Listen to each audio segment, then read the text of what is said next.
Hello and welcome to the Carbitrage Podcast, episode 153. I am Eric Berger, joined as always by my co-host Ryan Sinitsky. Hello. Hello there. Thank you for listening to our podcast. Absolutely. We appreciate you having us with us. Or we appreciate having you with us. That's the one I meant to say. Having us with you. Having us with you. You slept here. Please be praised. Yeah, I'm still waking up. I had a bunch of coffee, but this is still... I wish we had some of our koozies here. Oh, yeah. So I ordered shirts. What else? Koozies. Business cards and koozies.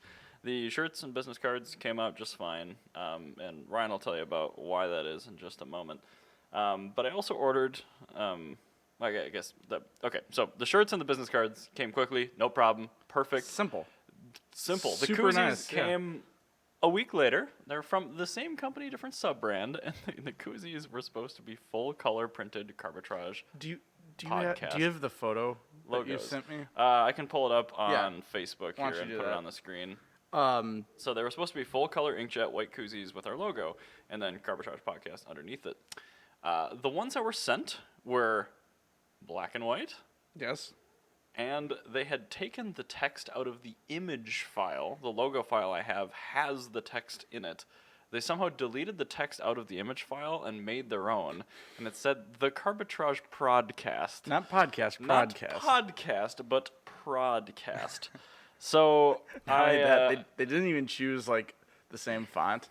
They was chose close, like but yeah, the it world's wasn't- worst Helvetica knockoff. Where did I post that? Was it Instagram? No, on the Carbitrage Podcast Facebook. That was me actually. I posted that. Okay, Yeah. all So right. if you're on the Carbitrage podcast, or if you If you're look an it up, audio listener, podcast. head on over to the Carbitrage Podcast Facebook page and check it out. However, if you are a video viewer, there you go. So that's what we ended up getting. And it's not great. It looks like Pac-Man being murdered by a Lego. I think somebody said that. Yeah, And yeah. also it says Prodcast. And So it's if you off want... center too, which is beautiful. God, it's bad. So I have 100 of these things. A few of them are spoken for. But if you would like a really shitty koozie, but a name brand koozie, let me know. We might be able to work something out, especially if you're local to us. So You know what? We will have these at the auto show. we will bring them with. So if Do you come you- to the auto show, we'll give you 5. Yeah, we'll actually give you one if you come see us at the auto show. Which you were supposed to get back to me on the I exact know. time. I've been looped in, and I'm just like, she's like, no later than Friday. And, I'm you like- email like Saturday morning, like, No, Friday like 11 o'clock. Like I gave her the whole damn day. Like it was 11 o'clock. This is not a reasonable time to tell anybody anything at this point. And that's why I emailed her. I'm like, so when are we gonna be on? Yeah. So we know the date on which we're going to be there, but we do not know the time slot yet. I will make 100% sure that I will post a video onto Facebook and just light up Facebook and all of our social media about that. Hopefully we find out today or something. That'd be great. Yeah, it would be wonderful. I'm sure we're going to probably find out Thursday morning. But yeah, anyway, that's our plan. We're sticking to it. So we'll be Yes. there. We'll let you know via our social media pages. I could even post up like a short quip on the podcast feed, but So, we'll let you know when that is. hey, what Yeah. beer are you drinking? I am drinking Ann Hams, And Hams. You're Ann drinking Hams. a Hams. I have an old style. which is a great name. Yes. So we were talking about on the last episode of the podcast how great old style was. Have you tried it like in recent memory? Mm-hmm. Yeah, this is without a doubt the best cheap beer. Yeah, it's up there That's for so sure good. for cheap beers. It's like maltier than your normal like, yeah, Hams. it or does have anything. definitely more substance to it than most cheap beers. It's weirdly got like a higher gravity. So it's got like a porter-ish almost Cicerone's gravity. back. Yeah. enough. But no, I actually really like Old Style. This is without a doubt my favorite cheap I'm beer. surprised no koozie. You're slipping. I left it at your house on Thursday. Well, I have a bunch of them in the drawer over there. Well, they don't say podcast. They don't say Prodcast, but mine says IBM on it. That's and pretty it's cool. Very dirty. Yeah, but it's really rad 'cause it says IBM. Anyway, before I get into topics, I want to quick plug Patreon. our Patreon page. Head on over to patreon.com/carbitrage. On that page, you will find a lazily graphically designed Carbitrage funding layout that has 2 monthly contribution levels. They are recurring and they are open-ended. But basically what those do is they directly support us with your funds to allow us to buy things like beer for the show. In the future, hopefully we get to the point where it'll start funding us trips so we can go out to fun shows and report on those for you. But in the meantime, head on You over know- and check it out. Now we have merch. We can give some of that stuff away to our patrons, I think. Yeah, so I gave Scott his shirt so far. I think I gave you and Jana. Yep. Well, Shirts. we aren't patrons or co-hosts, so. Right. But yeah, we do have a Carbitrage shirt. It's black. It is. Carbitrage in the corner. It does. It's non-offensive. It's You very can basic, but actually wear it to work, which you is can. yeah, that's what I like about it. There's no middle finger on it. There's Yeah. no Merci Twingo. It doesn't say In the future, we'll have a little more out there OJ stuff. did and so can you. It doesn't say anything like that.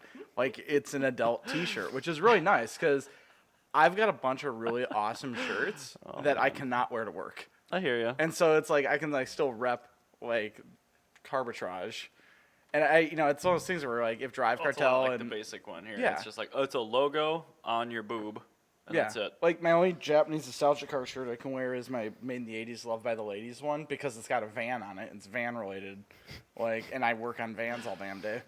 I guess that's fair. So yeah, having a good Carbitrage shirt is a good thing. How much what is the monthly rate to be able to get the T-shirt given to? I think it's our higher levels. That's I our think high it's level? $4 or Yeah. $5 a month, but honestly, at this point, if you've been with us, even at the lower level for a year, I would probably. If still you're one consider of the giving you- founders, yeah. If you're a founder, come talk to us. Because we're and not trying to lose money on you, but we're fine with breaking even on you. yeah, And like that's essentially a year of contribution is what my cost on the shirt was. so yeah, and that I think the thing here is that we really aren't doing this to make money. No, because we really don't.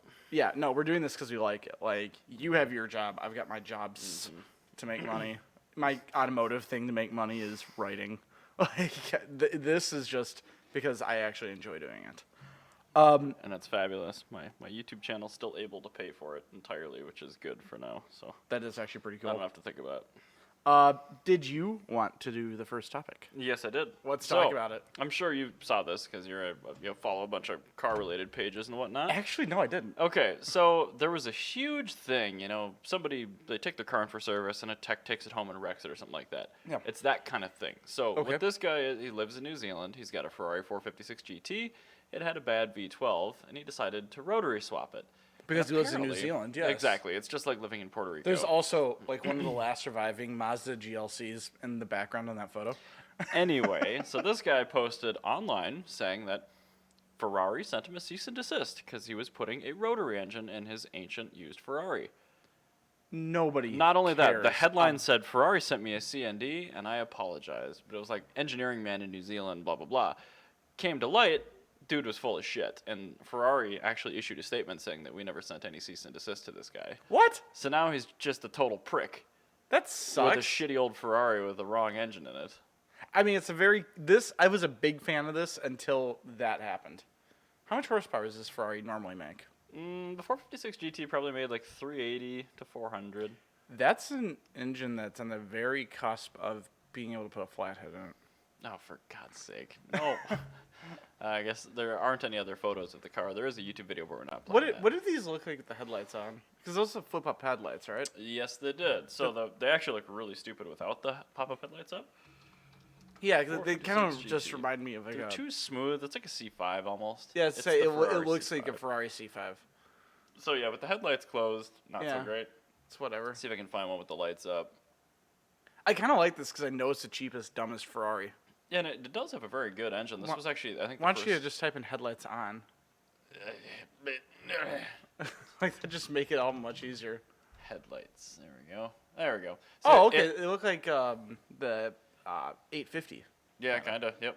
So, and this is an open headlight one. I'm not sure if that was just a later thing or exactly what, but yeah, Yeah, the pop-up headlights all on. That actually doesn't look too bad. It looks much better with pop-up headlights on. And of course, this one doesn't have a front clip, just has a bash bar. And it's also silver, so like nobody cares. Yeah, nobody cares about the car. This is a car nobody cares about. Exactly. So, Well, this is including really Ferrari. cool until he got a cease and desist. Well, he didn't though. The guy's just a wankstein trying Al- to get more. allegedly had a cease and desist. I mean, what a great way to get more people to look at your project, though, that is a very good by point. lying. So there's also another guy that's way cooler in New Zealand, and he's got a Toyota Cressida Okay. with a 1GZ V12 on individual throttle bodies. Very cool. That guy's way cooler. Okay. I just wanted to say that. That's so fine. you don't I have agree. To, you don't have to think about that guy. Google that guy and then go click on his project instead. Exactly. So speaking of Cressidas, they're almost impossible to find with a manual transmission. I didn't know they ever sold one with a manual. The first, I think, 2 generations, maybe 3. Really? Yeah, my generation was for sure did not have any manual option, but you can drop one in. I'm wondering, so that was my segue, but what I was looking at all week, because I didn't look at this whole thing is we've had a flathead in the shop at work, and I've just been like immersing myself in flathead stuff. Sure. Trying to figure out what I'm working with here. And we successfully made it run, so I apparently did my job correctly. So I just kind of wanted to buy something with a flathead in it, and it's like they're really difficult to find. They are. I mean, I think a lot of that's just due to the age. It is. Yeah, it's age, and then on top of it, well, actually, they're very easy to find for $30,000, and I refuse. But a running driver, I mean, the newest one is 70 years old, so That's true. There aren't a lot of mid-grade I cars. found one in Mankato, Shoebox Mercury. Is that 49 you sent me? Yeah, the silver one. No, that's a different one. Bluish. I thought. No, that was a different one. Okay. No, this one's actually a running driver. It's $10,000. It's a complete car. It's silver with really unattractive flames on the front. However, the flames are only on the hood and fenders and grill, so you can easily take it off. Just front clip it. Yeah, just repaint the front clip. But I think flatheads should have power glides. That's the thing. This car actually had a automatic. It wasn't the power glide, it was whatever the Ford version was. And I'm like not bothered by that, just because the fact that it's $10,000 for a functional flathead Mercury. That's a very good deal. Yeah, if it's not rotten and it runs. Yeah. So I'm wondering, is there a car that exists that you want hard enough, or that's hard enough to find, and you want it bad enough to accept the automatic version over a manual? So a car that's offered with both versions? Yes. And is there one where it is so hard to find a manual that you're willing to just go, all right, fine, it's auto, I'll keep it that way? I misread your prompt, so this kind of threw me for a loop. Yeah. I read it as, is there a car out there that's only available as an auto that you want bad enough to buy it? Well, that is another version. But, I mean, originally, is there one where there is a manual version? Manual version is entirely unattainable, so you'll just accept the automatic. Does that exist? Because I know for me, there's 2 cars that are like that. While you're thinking about that, Shoebox Mercury, of course. And then also the RT40 Corona, because I've found a ton of them that are automatic. I've seen one manual for sale. And I would love to have a manual, but like I also just really want a Corona. So I'll take an automatic and just live with it. Yeah, my answer on that one is no. No? Is there a car that's automatic only that you... Yeah. What would that be? I was prepared for that. All right, what would that be? Rolls-Royce Phantom short wheelbase. Wasn't sold with a manual, but I want one a lot. Why? Because it's awesome. Okay. You can flex on poor people and rich people.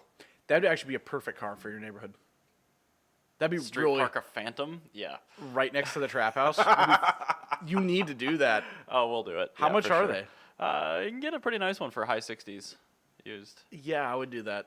So that's the plan. That would be really, really, really funny. Very fine. But anyway, a Phantom's probably my only call there. I was thinking things like the R129, but then I'm like, oh wait, no, you could get a manual in that. I know there's a lot of cars that are automatic only that I really want. I mean, pretty much any Cressida right there. Like, I opened up with that. And pretty much any Mercedes. Just about any Mercedes. The newest generation Toyota Sienna, I'd accept. The RAV4 V6, I would accept. Actually, GR Supra is pretty far up that list too, I suppose. But I would manual swap it. That's the thing. That's the thing, yeah. I wouldn't just accept it with an automatic. And I think my other issue with the GR Supra is I really want it to... I want them to be about 10 years old before I'm willing to say that I'm willing to buy one. Sure. Because, frankly, I'll be honest, I don't entirely trust the long-term reliability of it. Nah, it'll be fine. Well, unless you buy the shitty 4-cylinder one, which case run for the hills. Well, that's the thing is, with BMW not being truthful about their automatic transmission service intervals, issues that they're having with their other engines. I just don't have entire confidence that they haven't found a way to fuck with this engine to make it worse. That's probably well-founded. And that's my only reason. Like, I have, if this is a 10-year-old version of this engine, like if this is... If Toyota's writing the service manual for the Supra, not BMW. But, I mean, it's still, they're working with BMW. And they also, Toyota, we should also note that when they made the BRZ, that has, up until recently, gone very well. And now it's begun to go very poorly for people. So, it's one of those things where I don't know if I've got faith in that. Like, I'm gonna have to sit that one out for a few years. That's fine. So, Plus, they'll get I'm cheaper. sorry. Hopefully, they sell enough of them where they, flood the market in 10 years, and we can pick one up on the cheap. Because I am confident, despite this question, that I could manual swap one pretty easily, and I think that is a very appealing car. It'd be better if it was a 2+2. Yeah, then it should be a Supra. Right. Now it's just the world's worst 2000 GT replacement. Well, okay, yeah, it's way worse than a 2000 Yeah, GT, but it's just okay, that's an objectively- unfair comparison, though, if we're honest. What's another Toyota front engine, rear wheel drive, inline six 2-seater? It's a 2000 GT. Fine. It's a 2000 GT. Fine. It's a very poor 2000 GT Fine. replacement. Great car, poor 2000 GT replacement. Oh, God. Oh, man. So, you've heard about this coronavirus deal, right? Yes. I think it's beer-borne or something. I haven't looked into it. But Yeah. All I know is I just made a lot of money on Friday because of it. God, I don't even want to know. Stock trading. Oh, okay. We had like all stocks went down like 10%. So like a bunch of super expensive stocks I wanted to buy were suddenly attainable. And then So you bought a bunch of socks? Or? Yeah, I bought Socks.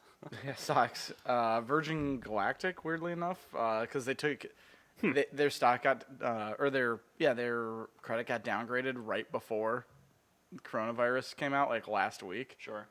So yeah, while everybody else was busy losing their shirt, I made like $25 on a total of $497 invested. My 2019 tax return is almost ready to be filed. I'm just waiting for my YouTube 1099. But I got asked independently by my financial planner, which happens to be a company owned by my parents, if I would like to buy BMW stock because it had gone way down that day. I'm like, no, because I don't want to encourage anything that this company is currently doing. Yeah. Like, It must be nice being able to be an activist investor.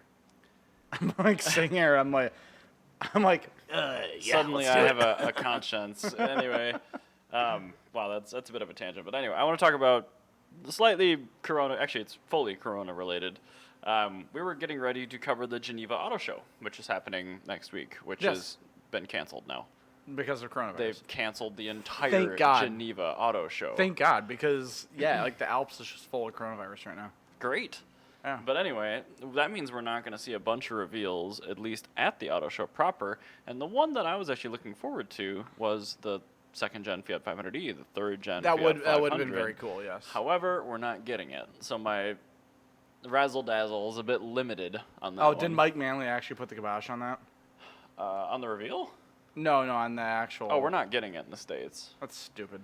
But, yeah, I mean, it's apparently the coronavirus is a big deal, even though it's worth mentioning that the mortality rate of this thing It's lower than the worldwide, flu, yeah. it's lower than it has been, too, in the last 2 weeks. Like, it's a bell curve, and we're on the way back down. Yeah, we're going to be fine. So, I mean, screw that one guy in China that, like, I forget how it started, like, ate a frog or something like that. That was What? infected. It happened from something that should never have happened. Like, he did something really, I think it was way worse than eating a frog. I think it was... Like, have sex with a frog? something like that, That's yeah. super weird. Yeah, I didn't like, know this was I don't know if sexually he transmitted. keistered the frog or something, but like it was Armageddon! it was transferred via something that is illegal between some animal and some person. So that's why the coronavirus started. But Oh. anyway, Geneva's canceled. We'll fill you in on what Worth they, waiting, 2020 compact There's SUVs, nothing. that's not worth waiting. But anyway, I think it'll be next week during our live show when we can cover a little bit of this Geneva stuff, because I know Porsche is planning to do some online reveals of the stuff that they were going to do with the show. We don't care about Porsche because all they make is Maersk container ships. I was going to say, what are they going to do, make another, like, super tanker? I mean, yeah, apparently there's a new, bigger than the Emma Maersk coming. How? I don't know, but I think that's going to be like the Turbo GTS or something like that. It's gonna like sink into the earth because it weighs so much. Yeah, it's going to displace so much water when you put it into the thing. The sea level's going to rise, and it's going to melt the glaciers faster. Porsche raising the sea level. Stop being so carbon pro. Oh, I didn't even turn on the capture thing here. This is the thumbnail for that. It was actually kind of hard to find coverage on this from an automotive outlet, so I picked a CNN business article, which is weird. strange. But anyway, yeah, Geneva's canceled for this year, so stay tuned for updates. You know, yeah, other than the Fiat 500, there's nothing that excited me that I've heard about. I mean, maybe there was something that they were keeping silent, but I'm sure there was. It wasn't like last year where I got like super let down by the Hispania Suez and got super let down by the Bugatti. Like, just crushing disappointment for Ryan. It was the exact same car.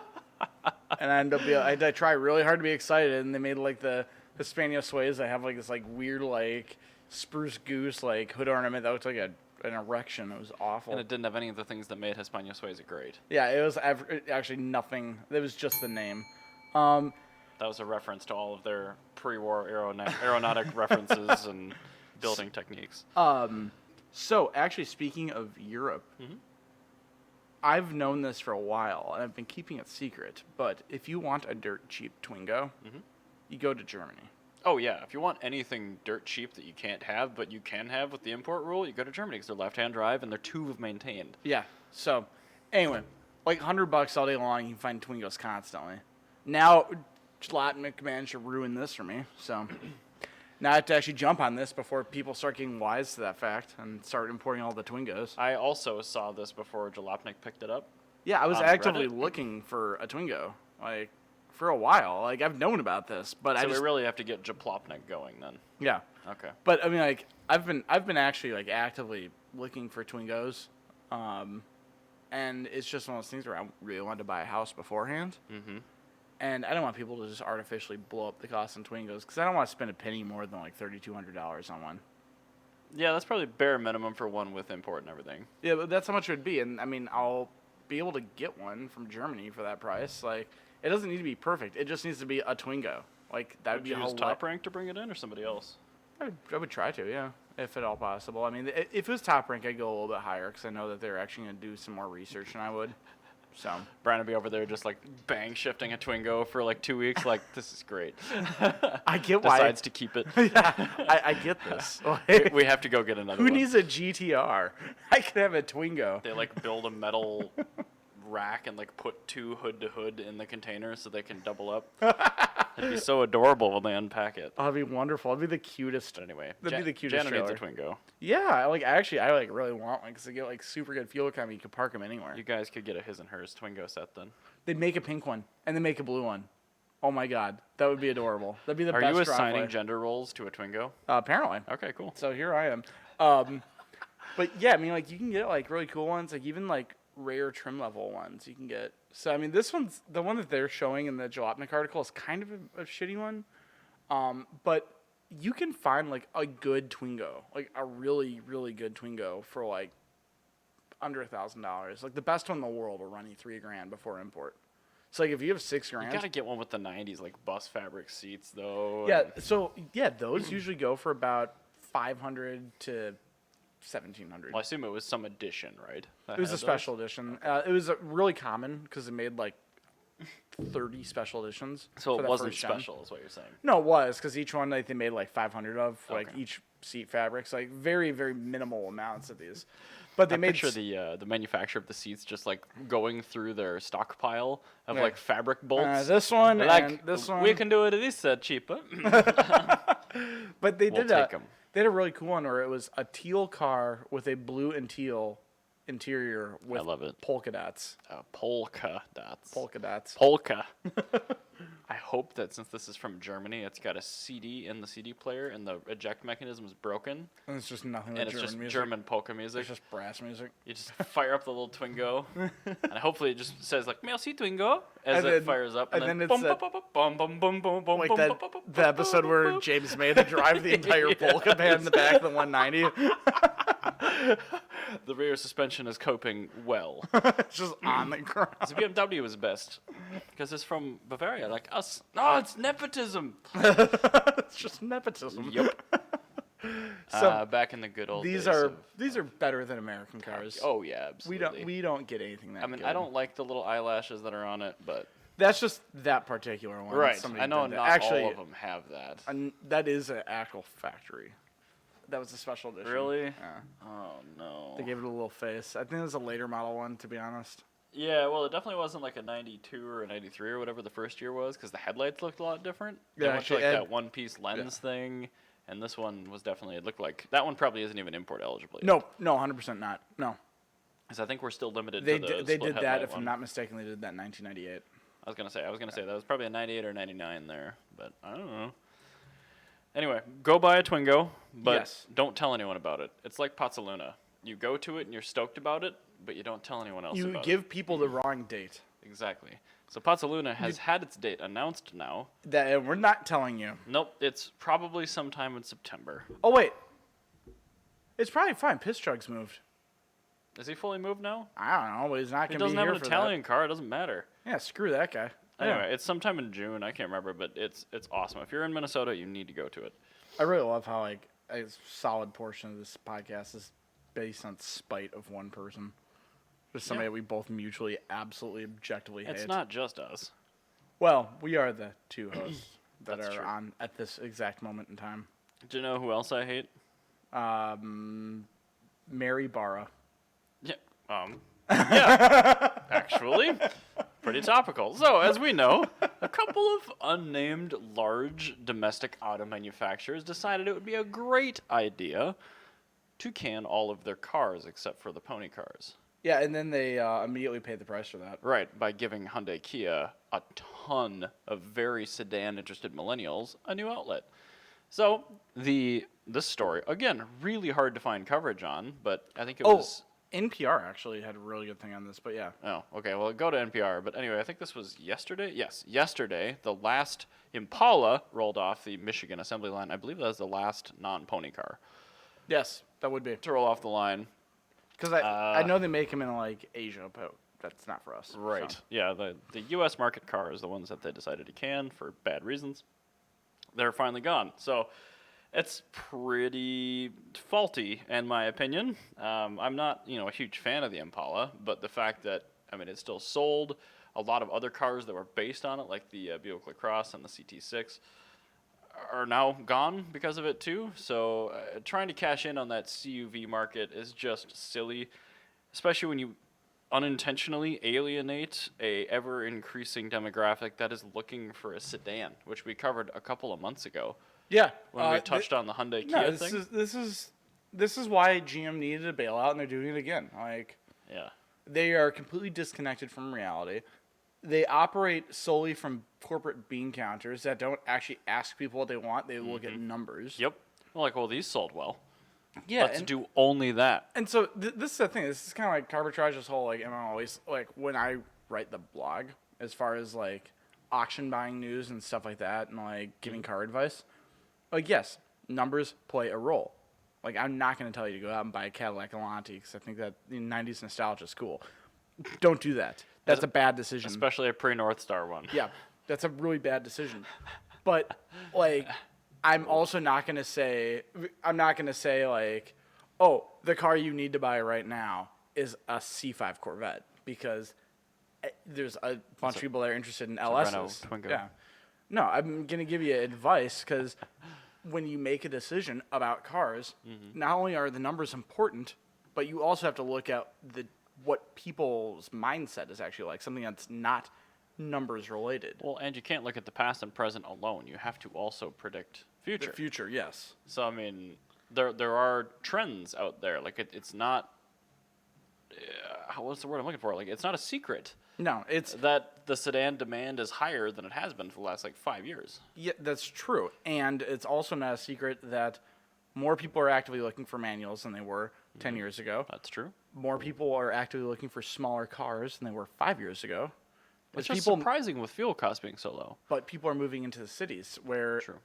yeah, you can, I could easily get by driving a 77 Continental from fuel cost. That's not a problem. Right. My issue is parking said 77 Continental. As the owner of a new electric 77 Lincoln Continental, Yeah. I agree. My van is borderline too big. So there's several parking spots.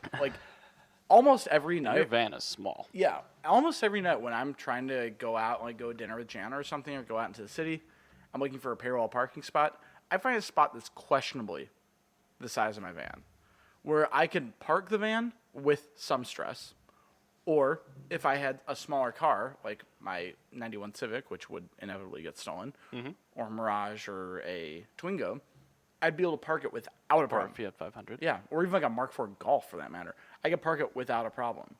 But if I'm dealing with, say, a Chevy Trax, which is about the size of a Mark IV Golf, but now it's much taller Yeah. and it's got weird angles on everything, I don't have the same depth of field in that vehicle that I have parking a smaller vehicle But don't like worry, a Mark IV. it has a mandated backup camera installed on it, which I'm sure has a 1.5-inch screen in the rearview mirror. Yeah, like Jana's mom has like, the worst backup camera. Like whenever I have to go over to her house, I'm Because like, it's a compliance thing. I mean, it's the backup camera is like the screen on my phone looking at, say, this camera that's loading up right here. Mhm.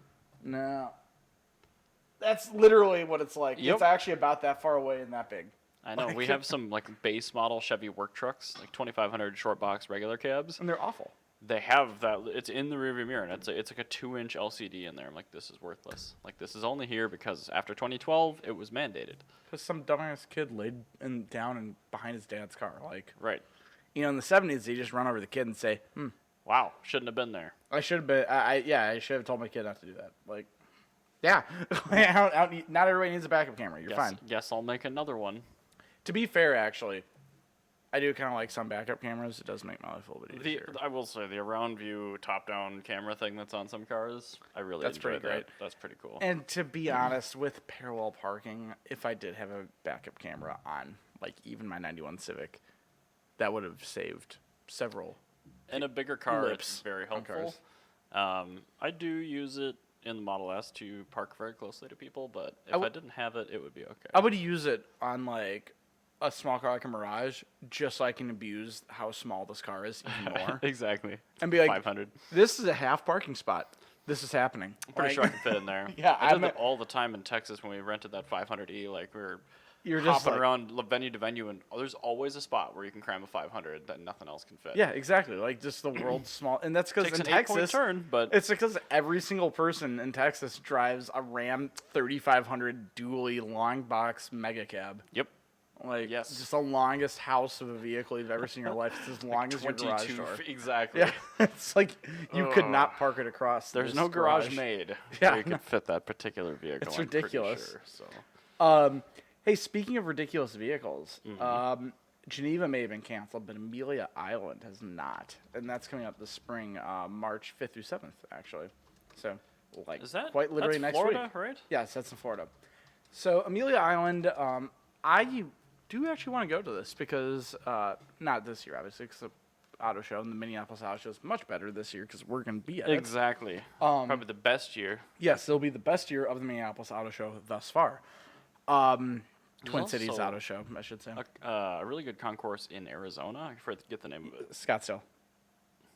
No, it's Auto Auction. It has some other name. It has like a lake in it. Like Tahoe? I'll Google it while you keep. But anyway, Amelia Island is really good. It's like easily second to Monterey Car Week, from what everybody says. So I do really want to go to that. Concourse in the Hills. Okay. So Haggerty, they did a list of the 8 most expensive cars that are going to be crossing the block in Amelia Island. So I'm excited for this one because actually one of these cars is now on my short list. It's a car I did not think would be on my short list, or one of my favorite pre-war cars. It is the Bugatti Type 57 by Delatin. Thank you. It is absolutely gorgeous. It has a hand circle milled firewall. Oh, like engine turned? Like you know how you take like the little like grinder, you grind the little circles. Yeah, it's called engine turning. I Yeah, don't know engine why, turnings. but Yeah, so it's got hand engine turned firewall. It's got a turned valve covers and engine block. It is beautiful. so it is I'm a guessing work it's of an art. aluminum block if it's been Yes. turned. I don't know. It must Well, be. the Type 35 was aluminum. So Yeah, I'm because guessing- so This Bugatti 57, if I'm not mistaken, it uses God damn it. It uses a Type 35. Inline 8? Yeah, inline 8. Oh, that's cool. So here, what I'm going to do here, I'm just going to send you the link on the notes. Sorry, the computer's being extremely slow right now. It's very upset with me. We've got time. But if you take a look at that, you'll actually see the cars. And this is like, you can click on the links that are in the cars. And wow, really? Like, this is just beside itself. Mm-hmm. I'll put it up when it shows up, but so far... I bet you could probably type in www.haggerty.com and then click on the articles and vehicles tab and then get to this before my computer just loads that up. But it's a Bugatti Type 57 Cabriolet. Entertainment. And then all articles and videos right there. All right, let's go back to the notes. It's not there yet. Okay. All right, so back to capture. Thank you. And so this is the Type 57. Now, if you actually click on lot 241, you can go through the photos on this. This car is gorgeous. Yeah, you can probably click. Oh, right there. That'll give you a picture of the engine bay. You just click the individual photos. Shit, is this not the one I was thinking of? Oh, well. I like the heat shields on top of the camera. This is not the one I was thinking of because I was looking at a different car. It must have been. Huh.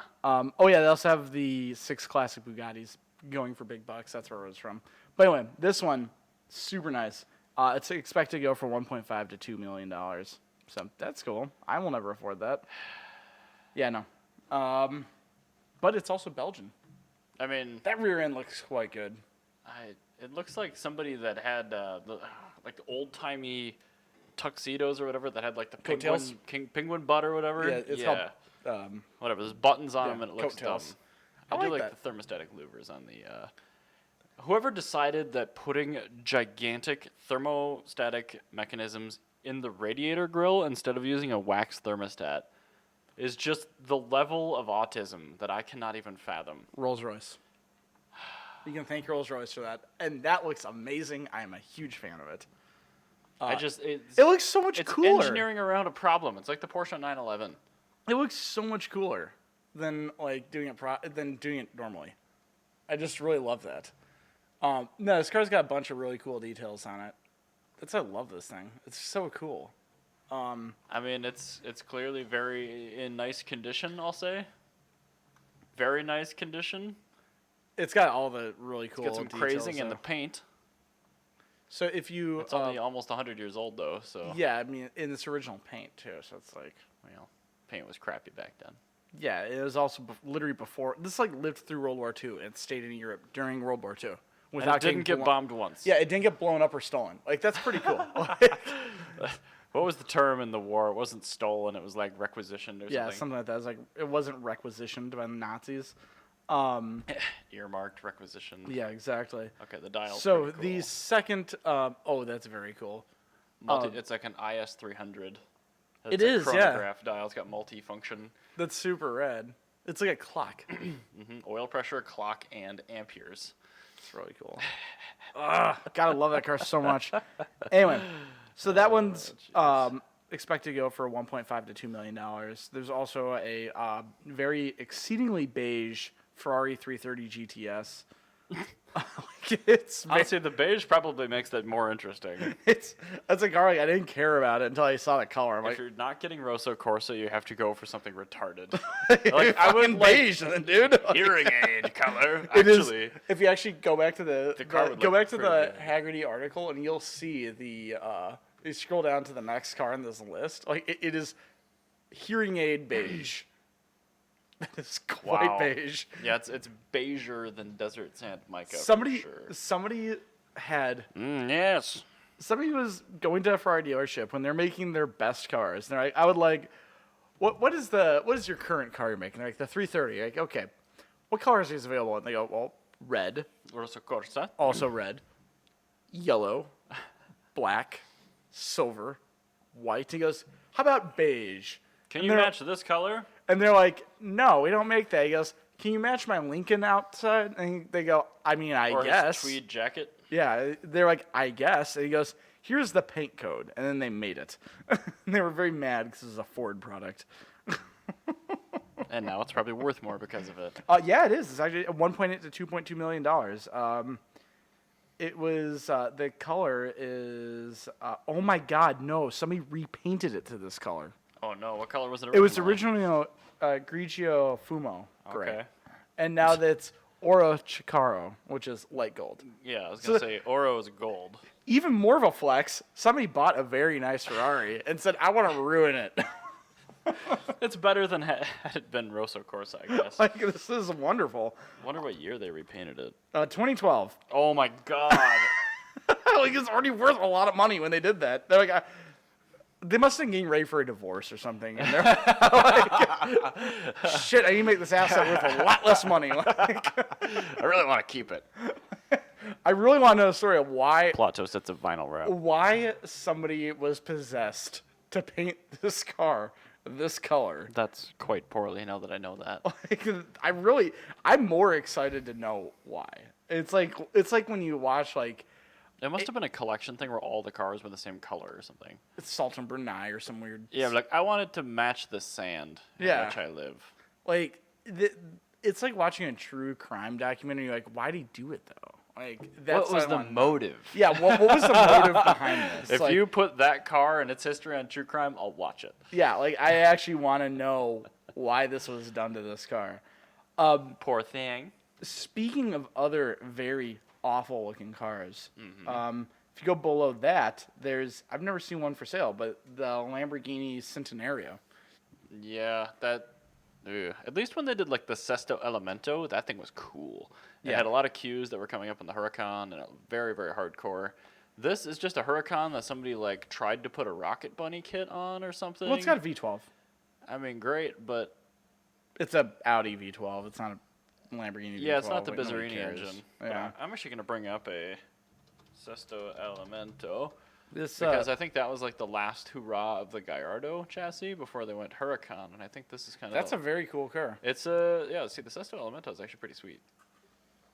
You see a lot of Huracan influence. Yeah, came out of that. The Huracan totally came out of that. Yeah. But yeah. So I mean, the Lamborghini, whatever it is, the Centenario, Whoops! it goes 220 miles an hour. I don't care. I accidentally closed the tab that had the thing you're talking about. Oh no! But anyway, it was supposed to commemorate Ferruccio Lamborghini's 100th birthday. There we go. Here's this garbage pile. And I'm sure he's rolling over in his grave over that because that car looks terrible. It's got like white walls on it. Oh my God, Why? it does. Why would you ever do that? That car looks awful. Oh, here, I clicked one However, more thing, and there's an F60 here. The next car that's on the chopping block will be selling for more than that because it is a superior vehicle. It is a Ferrari Enzo. Or Enzo Ferrari, whatever the hell you want to call it. It's a Ferrari Enzo. Thank you. Because Enzo Ferrari is a person. Yes. And I call this the F60 because it's easier. It's an F60. $2.75 to $3 million. These have not appreciated as much as I thought they would have. They've also not depreciated at all. Unlike the F50, which did depreciate. Because that was vastly inferior to the F40. But then you go look at the MC12, which was built on this chassis. And those are worth a ton of Yeah, money. well, because more people were excited about this than the MC12. Yeah, and they 'cause probably it's got sold a more Ferrari than badge this. on it. They sold way more Enzos. MC12s were very rare. And that's the thing is, I would take the fat suit. Over Yeah, this. because it was actually more comfortable.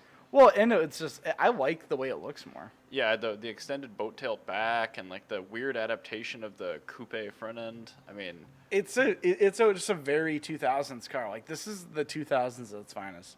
So like I love the 25th anniversary edition Countach because of it's so what 80s. it is. This is the 25th anniversary edition Countach of the 2000s. Like, look how sedate the Carrera GT looks next to it. Yeah, like this thing's awesome. Like it's got a big stupid wing on it. It's got overly complicated wheels that did not age well. It's got just weird lines on it. Like it's too smooth in places and too angular in others. This is very 2000s. I love it. Like yeah, I get it. This is like the final evolution of the CLK GTR. Yes, this is what that's that exactly birthed it what and this sawed out. Yeah, it's very, very cool. I do like the MC12 a lot, though. Well, if you want to see so this is easily the coolest supercar of the 2000s, though. I mean, The F60? The Maserati that was based out. The The suit. MC-12. Yeah, the MC-12. Thank you.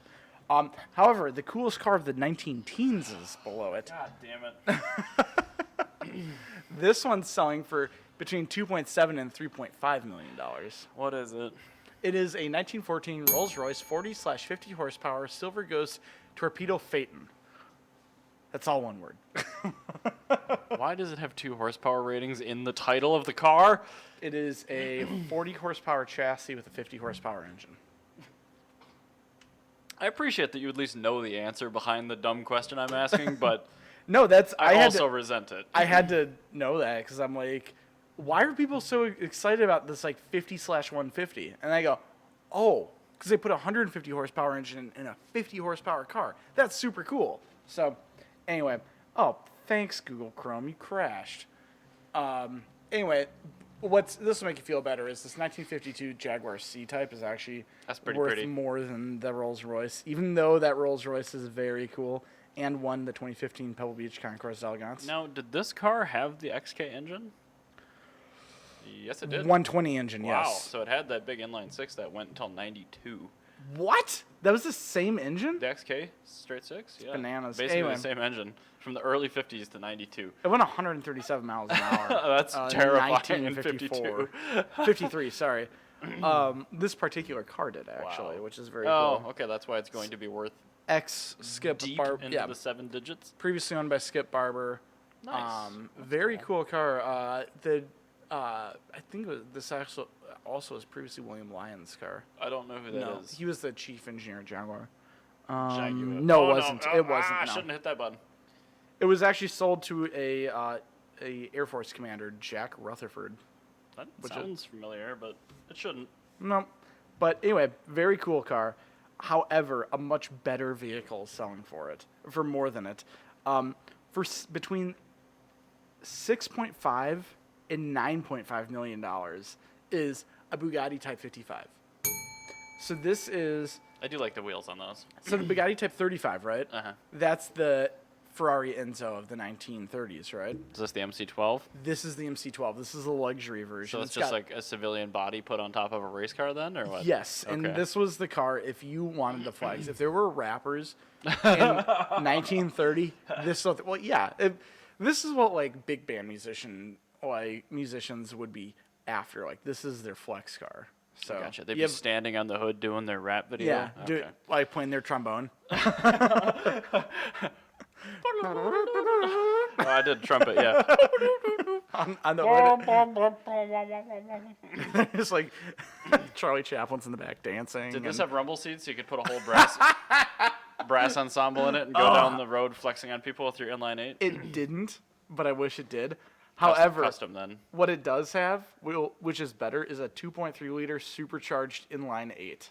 And it's like a billet aluminum inline 8. Very too. sexy engine. It's a yes. very sexy engine. We showed you pictures of the one in the Type 35 I took down at the Revs. And so the one in the so that one is actually the single cam. This would be a twin cam version.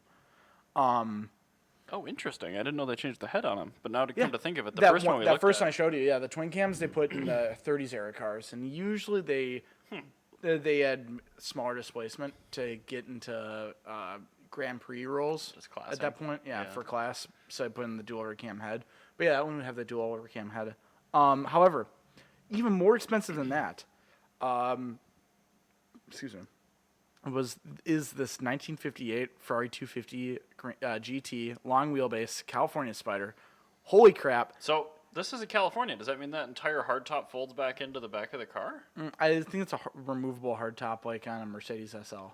But California's always meant retractable. I don't think it would be a retractable hardtop because Maybe not, but in the 50s, Ford had the retract, which was but a one-piece retractable. the Ford one-piece retractable was the first time anybody had done that Oh, okay. after the Peugeot Eclipse. I'm just reading real quick, which I hate doing, but It's a very cool car. Scaglietti bodywork, so you know it's going to be the best.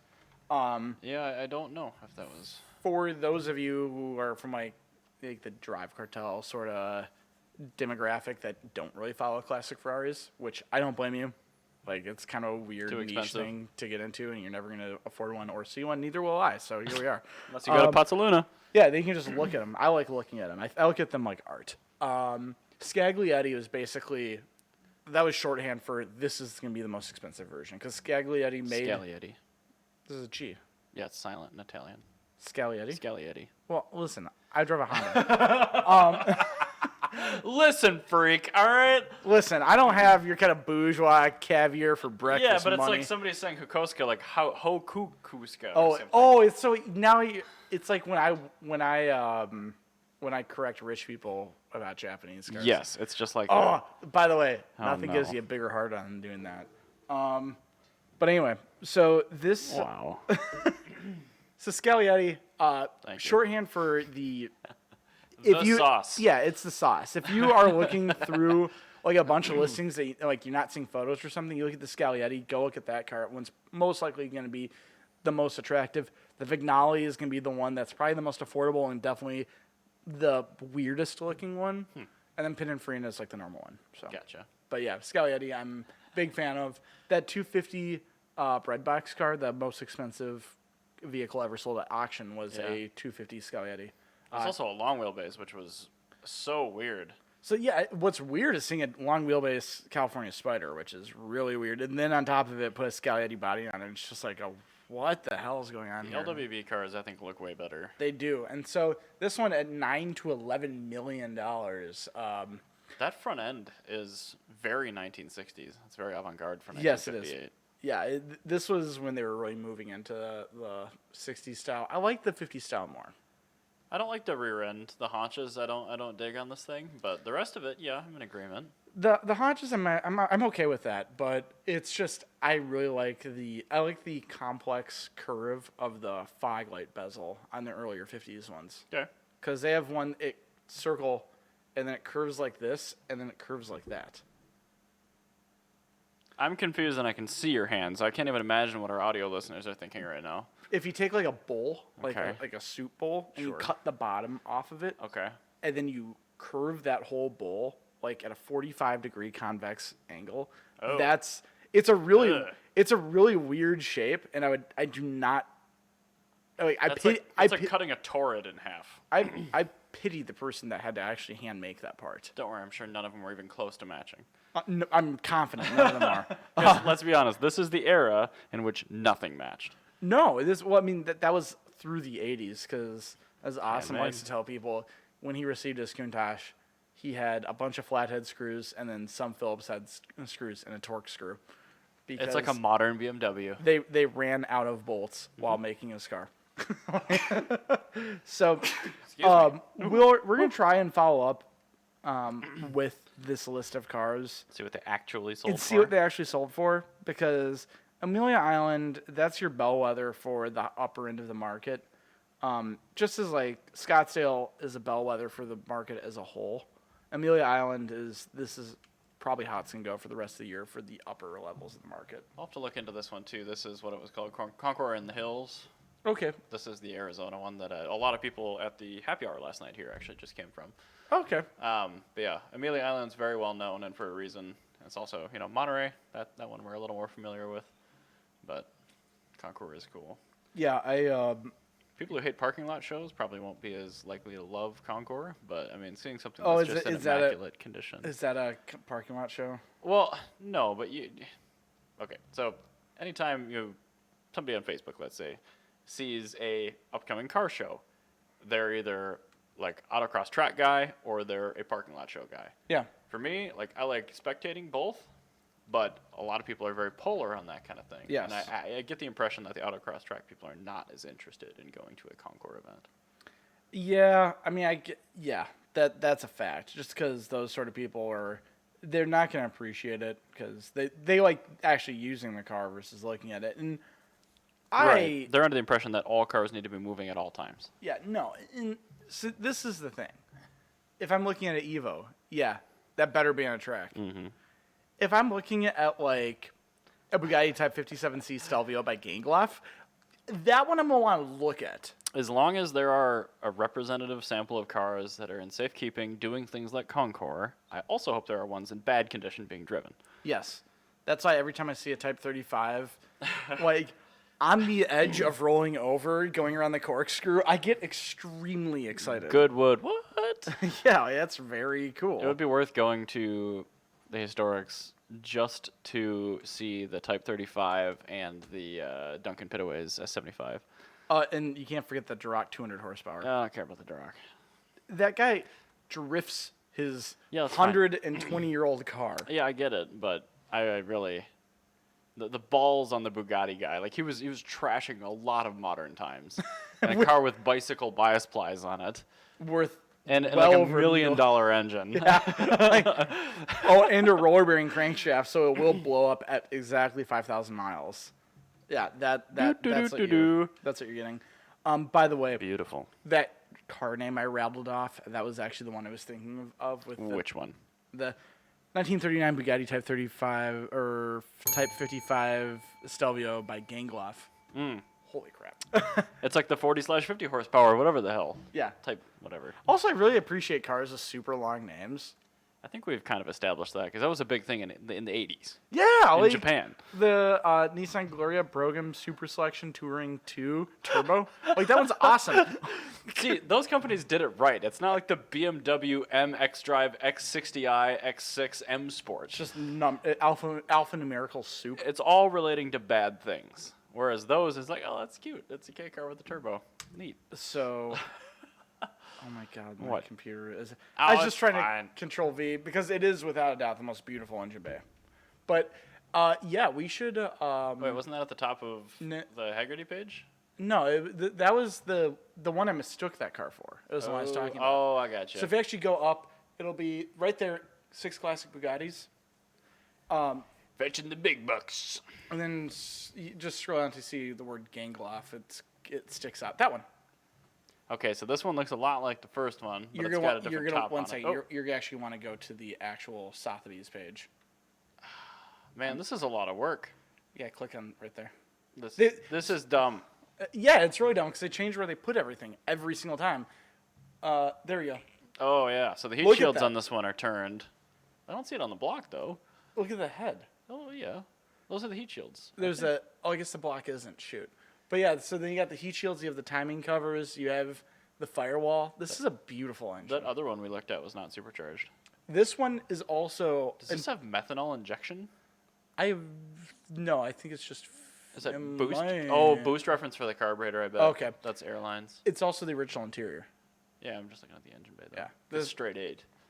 Oh, it's beautiful. Straight 8s are the greatest thing ever. That's true. I've been watching a series of Haggerty rebuilds. Yes, I have too. Man, that thing needed 8 sleeves. No, he didn't. And they smash one of the sleeves, pushing it in, too. God. How disheartening would that be to just break a sleeve as it's halfway into your 1951 Buick straight 8? And then on top of that, it's a 3-main engine. Is it? Yes. Oh, I didn't know that. It's a 4-cylinder main. It's a 4-cylinder with no supporting mains, basically. Oof. Times 2. Oof. Yeah, that's why they don't Oh, my last that God. long. Wow. Oh, wow. That should have 9 mains. And it Totally. has 3. I think it'd be really cool if there was somebody in the world that was like Persang and would go through these vintage engines and like keep them vintage looking, but just do like modern. There's no way you internals. couldn't keep that the same physical dimensions on the outside and make a new crank and block. There was Motor City Flatheads where they were trying to do that, where they're trying to do a webbed block with like modern main construction. Dude, if the they could dude do- died before he finished it. a 5-main flathead would be epic. It'd be super cool. One of those yeah. with Ardens, you could make 700 horsepower. Easily.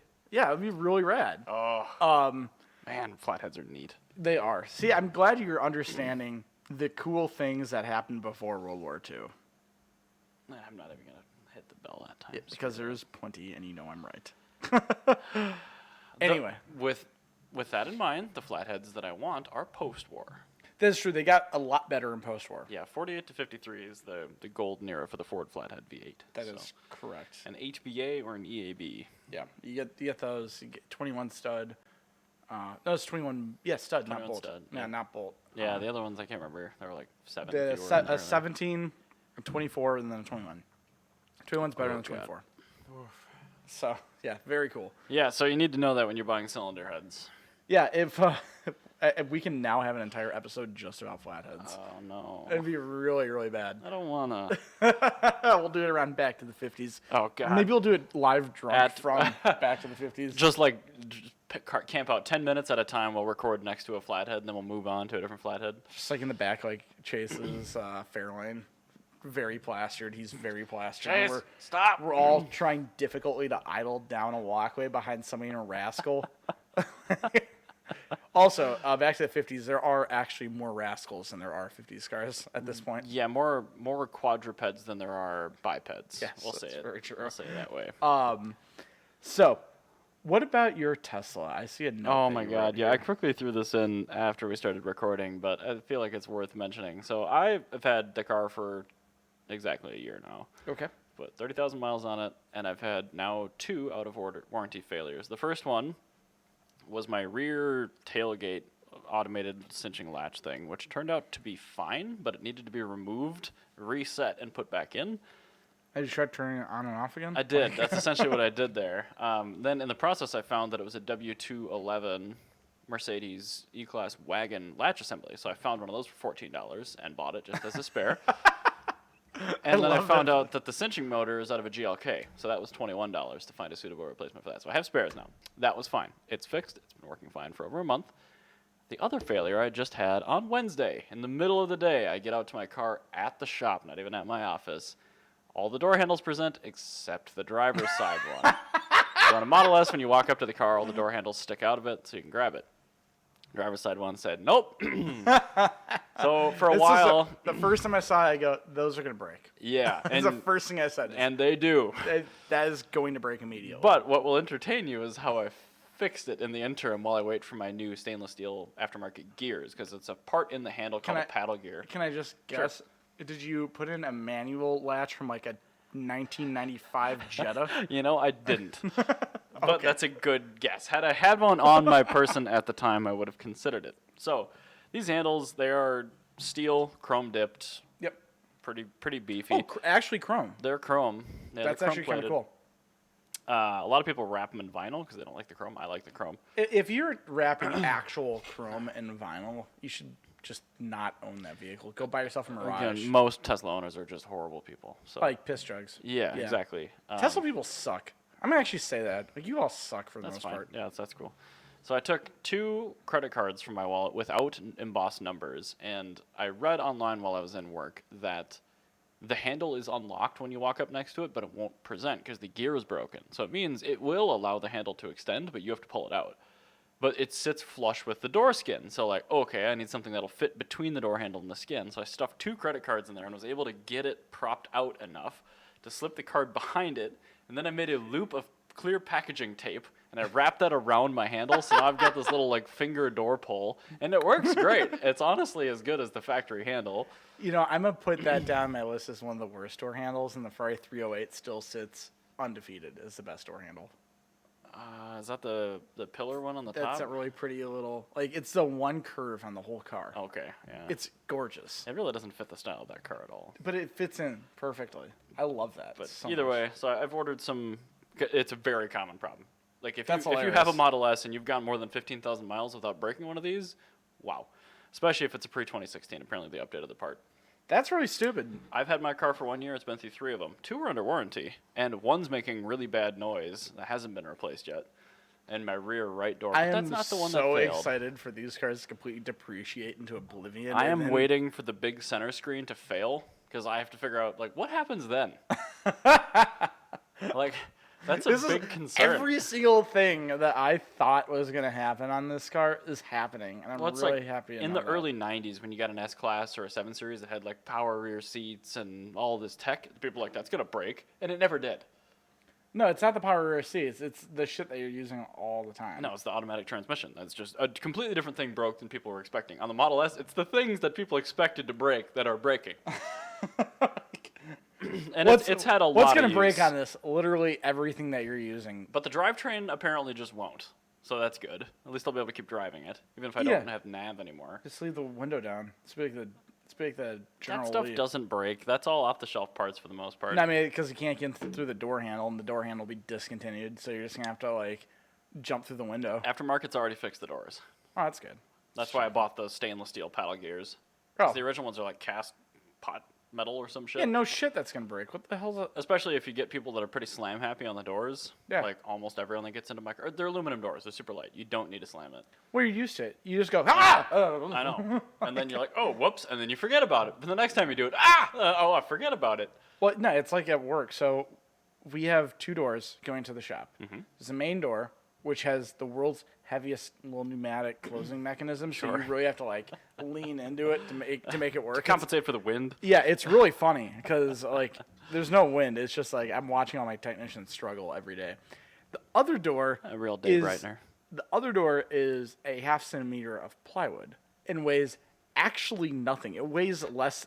If that door is made of paper, it'd be heavier. It's one of those Menards, like builder grade hollow core doors. It's exactly what that is. Okay. So when you close the main door into the shop, you really have to like manhandle it, and close the other door, the side door into inventory. You literally blast the door through the wall, and this little like the little wood piece that you use to like stop the door so it doesn't close too much.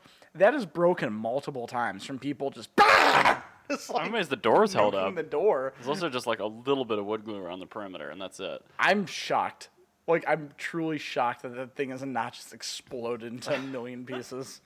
But there's a lot of things that happen at work. I'm just like, really? That's how this works? Like, You should just drill a hole in the top and like fill it with epoxy or something so it gets really heavy one day. People just like, oh. what the hell? What the? Oh. I think it'd be funny as hell. Oh, God, that'd be great. Well, I'm really happy I don't own a Tesla. I was actually, It's lightly worth it. one other item I'm just going to add on here before we're done with today. Speaking of electric cars, I had a slight scare with the Mazda because it burns oil, which is not surprising given what happened to the engine earlier this year with like all the oil oil injecting separator. itself into the coolant and then That's fine. running on a quart of oil for like a day. Yeah. Yeah. So it does burn through a little bit of oil. 2 quarts per oil change, which is like That's quite a bit, but that's normal Audi burning. Oh, yeah, Mercedes, yeah. Yeah, it's normal German car burning at this point. So whatever. I can use conventional now. Perfect. I was looking at other cars just because my first reaction is I almost have this paid off. I can get an EV now. And I found the cheapest EV in the country is actually a Mitsubishi Maiev. Yep. And so I have always wanted one because I love K cars, and it's an actual K car. They look so dumb, though. They are dumb. They don't just look; they just are. It'd And be that like was- a do because it am. So I was looking up like just some stuff on it, and apparently Australia has been inundated with unwanted Maevs. Why? Because in Japan, once a car hits 5 years old, it has a road tax, and once it hits like 10 years old, it gets an even higher road tax. And at that point, That's do you dumb. really want your dumb Mitsubishi electric car when you can get literally anything else on Earth? That doesn't have this road tax? Yeah. So what a lot of people in Australia are doing now, not really a lot, but some people are doing, creative people are doing, is they found out that these are like the most basic EVs ever, kind of like the Leaf. Mm-hmm. So they're putting in 16850s or 18650s. 18650s. That was really good. The vape batteries. The vape batteries. So since they're right next to China, they get like free shipping from China, I guess. They get a whole bunch of these batteries and they 3D print their own battery holders and run coolant through them. Nice. And they there's like this guy in like Melbourne or something that's making like custom controllers for these, and so they have like a hot rodding community for these now, That's where people so are putting weird. in really big batteries, and so they go from 16 amp hours to like 65 amp hours or something, like 64 amp hours. So it is. It's probably kilowatt hours of that. I think these were 16 kilowatt hour. All the things in the forum are saying amp hour. Yeah, that's how BMW mentions Okay. it. Everything. Europe, it's more common to see amp hour, but it So- would be probably like 90 to like 200 or something. But anyway, so they go from like having effectively 65 horsepower, and then when they hot rod these, they can get them like 150, 200-ish horsepower, depending Yeah, as on... long as it's short duty cycle, you can almost always get a ton more power out of the Yeah, motor. so, and that's the thing, is like they're not doing it to like get more speed or more distance out of them, because like nobody really wants to be in one of these for much longer than 65 miles. But there's apparently been this thing where people with Camaros have been just like driving around in Australia and like holding Commodores, and like muscle cars have been like driving around at like stoplights. And this cheeky guy with a flat-brimmed hat and a Mayev goes up next to him and starts lurching forward. And the Camaro starts lurching forward. And the light turns green. The Mayev destroys the Camaro. I mean, they weigh very little, And so 200 horse in that would be pretty quick. Oh, yeah, it would go extremely well. And so, like, they put on, like, wider tires, which, like, literally any tire on Earth would be wider than that because that's, like, a 155 series tire. Mm-hmm. And they completely destroy these Camaros. And apparently, now there's a drag racing community for my Edison in Australia. I love that. I think that's my favorite thing in the world that I know of now. That's like unbelievably cute. People in Australia are taking these adorable EVs. That's not the demographic I would have expected to start doing this. Well, I mean, how did hot rodding start? There was a bunch of really cheap V8s. You stuck them in stuff. Like, now you're sticking in 650s from China into a very cheap EV that nobody wants. And, like, the best one in the world is $3,000. Like, yeah, it makes sense. Yeah, if I could find a totaled one of those, I'd consider buying it for a parts car, too. But apparently, I really need to get a Leaf. So, yeah, if any of you listeners, if you see a crashed Nissan Leaf anywhere, please forward it to me so I can talk to the owner. So you're looking for a crashed Leaf and you're looking for a Ford Flathead. You are on both ends of the spectrum here. Yeah, don't worry about it. I'm on a spectrum for sure. You're like me. Like, I don't care about engines between 3 and 7 liters. Yeah. But everything over that, I'm like... If you care about the middle, buy a Gen 4 small block. It's been solved for you. Yeah, I don't care. I want something very small or something too big. I'm done doing smart stuff. Like, yeah, everybody's done smart stuff. I want to do stupid things. I want to just do stuff I want to do. Yeah, like, what's the biggest 4-cylinder? Like, I want that. Can I convert a Cummins 4BT to gas? Like, that'd be hilarious. Like, I like these ideas. 3.9 liter 4-cylinder. Wonderful. Anyway, thank you for listening to us talk in your ear for an hour and 10 minutes. Talk at you. Yes. Talk at you. Hey, come see us at the auto show on Saturday. It's the 7th. March 7th. Yep. Yeah, it's the 7th. I believe that's Saturday. We don't know what time yet, but just assume that we'll be there at time.